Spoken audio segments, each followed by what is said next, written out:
Melompat lebih jauh. Kisah belalang.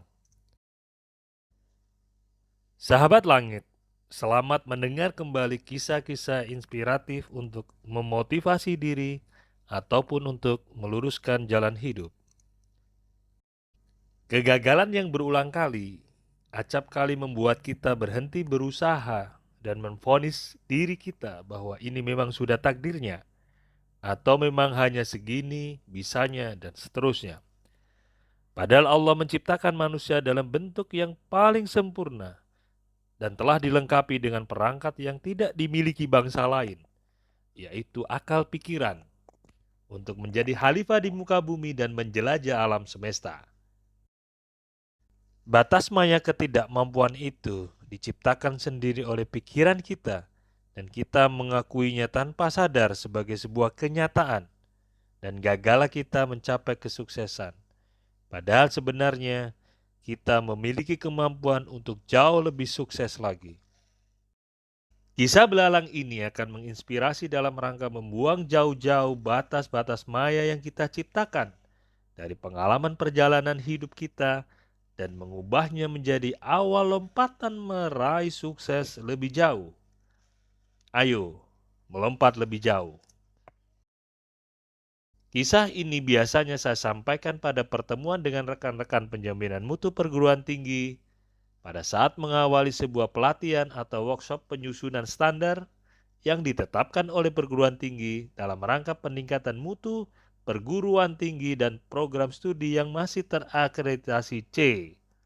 Karena sesungguhnya setiap perguruan tinggi memiliki kekhasan dan berpotensi berkembang lebih baik lagi dalam rangka memperoleh akreditasi yang lebih baik.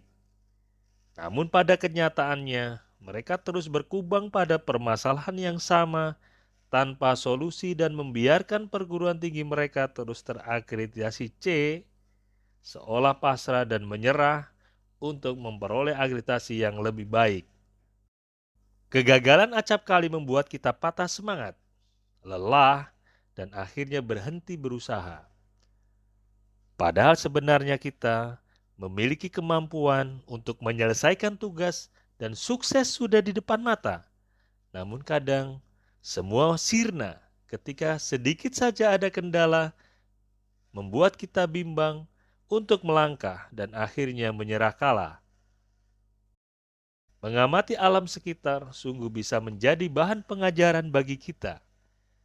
Coba kita perhatikan ikan lumba-lumba yang mampu melompat dari dalam kolam melewati selingkaran besi. Ikan lumba-lumba mampu melompat keluar dari air dengan ketinggian beberapa kali dari panjang badannya. Yang hal ini mustahil dilakukan oleh atlet perenang andal manapun sepanjang sejarah. Belum pernah ada manusia yang mampu menyelam kemudian melompat keluar dari air dengan ketinggian setengah saja dari badannya. Pun di alam bebas kita juga melihat seekor belalang yang mampu melompat jauh, jauhnya puluhan kali panjang badannya.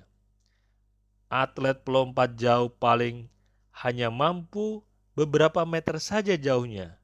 Dan kalau kita ukur hanya beberapa kali panjang atau tinggi badan sang atlet. Betapa hebatnya ikan lumba-lumba dan belalang yang sudah mampu menunjukkan dan menyemangati kita agar tidak menyerah. Dan pasti kita bisa melakukan apapun dengan lebih baik lagi. Kita bisa melompat lebih jauh.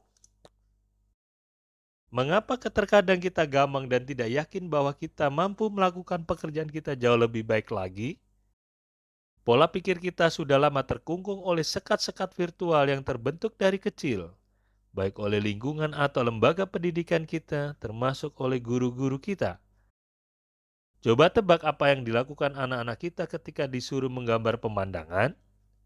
Bertahun-tahun dari mulai kita sendiri sampai anak kita, gambar yang terlukis hampir sama, yaitu gunung, matahari, awan, burung-burung dan hamparan padi di sawah, dan tidak lupa tiang listrik dan jalan.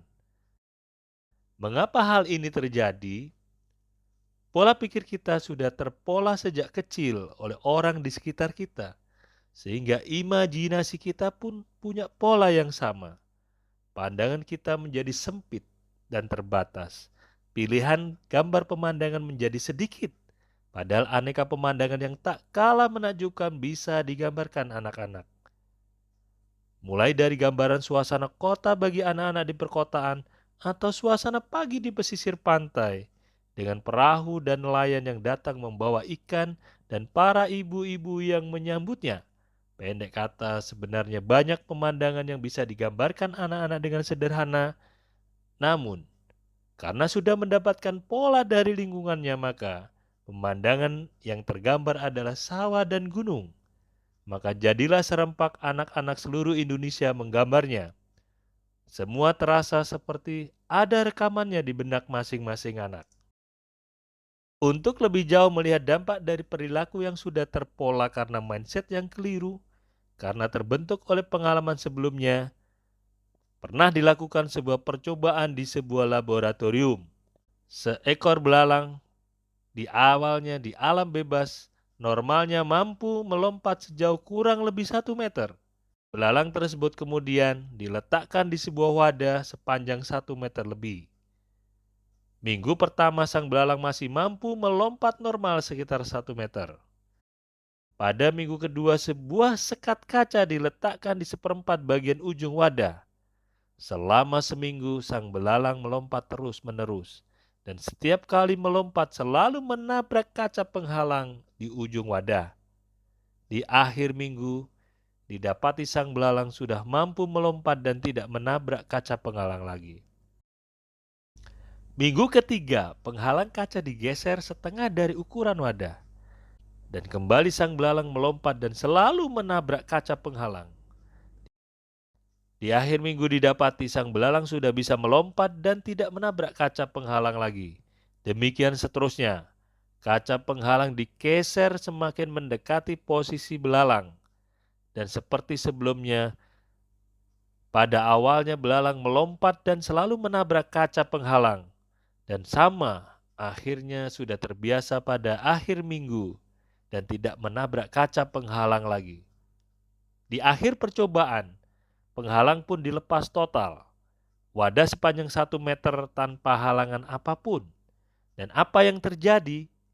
Belalang yang normalnya mampu melompat 1 meter kali ini hanya mampu melompat-lompat di tempat. Tidak beranjak 1 senti pun. Padahal tidak ada kaca penghalang sama sekali. Percobaan belalang ini dapat menggambarkan betapa kemampuan dan potensi hebat yang kita miliki sebagai anugerah Allah yang seharusnya bisa digunakan secara optimal tanpa disadari mengerdil dan menghilang begitu saja. Karena mindset kita menilai kita tidak memiliki kemampuan lagi dan malah percaya ketidakmampuan kita sebagai sebuah kenyataan. Mindset kita telah menciptakan batas maya tanpa kita sadari, gara-gara pengalaman kegagalan masa lalu dan akhirnya mengamputasi kemampuan super kita. Jadi, segeralah berkontemplasi diri, membuang pikiran dan perasaan tidak mampu, dan berhenti di satu titik, lantas membuang batas maya yang menghalangi langkah kita. Percayalah, kita bisa melompat lebih jauh. Demikianlah kisah belalang yang tidak mampu melompat jauh lagi. Padahal kemampuan aslinya belalang mampu melompat sangat jauh.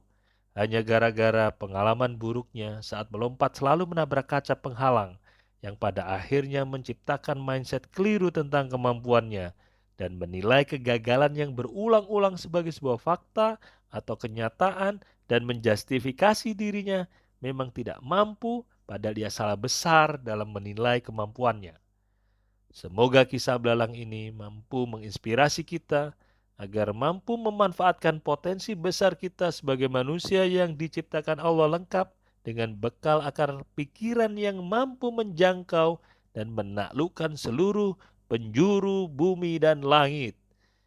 Hilangkan batas maya yang menghalangi pikiran dan kemampuan kita untuk lebih jauh lagi berbuat dan berkarya agar kehadiran kita di muka bumi ini jauh lebih bermanfaat bagi sesama dan alam semesta. Ayo, melompat lebih jauh.